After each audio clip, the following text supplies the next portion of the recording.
So if I'm looking at this golf ball from my perspective, and I kind of put a line through the middle of the ball, that would be dead square. If I hit right on that line, that would be a square shot. Now when we do that, like we just talked about, we tend to slice. That means my club was actually a little bit on the inside of that line. What I want you to feel like you're doing is to get that club to wrap around to the outside of the golf ball and hit on the outside of that line. Now what that's doing is that's closing the face a little bit more. And when you first do this, you're going to start to hit some shots to the left. That's okay. That just means you're doing a little bit too much, but that ball is going to start left and it's going to hook even a little bit more to the left, especially for you guys that are coming over the top. Now I'm getting to the outside of that ball and it's starting left, going even farther left.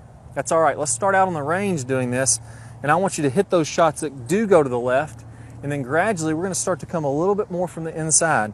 I'm going to feel like if I'm at home plate and the second base and the baseball field is directly in front of me, I'm swinging more out toward first base or the visitor's dugout.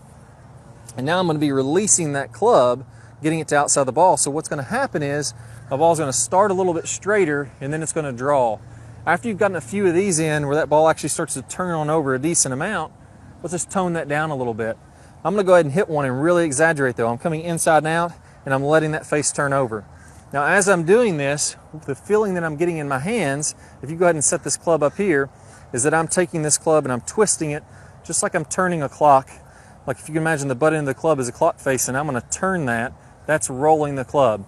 You'll notice when I do that, my left wrist bows. That's what everybody wants at impact. That really helps. That's what the pros are doing.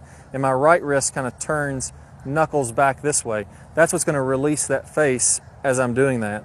So we can see that would really get that face to turn on over. I'm going to exaggerate here. Hopefully we can see this on camera, but I'm really going to get this one to swing from right to left.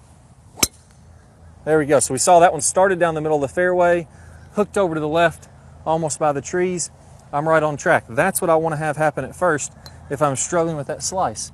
Now the second piece to this, after you've hit about 15 or 20 balls doing that, and you've got the feel for that, I'm just going to tone down a little bit. Don't let that club release quite as much to the outside of the ball, and don't swing quite as far to the right. And now you're going to have that little baby draw that everybody wants to have to get the maximum distance.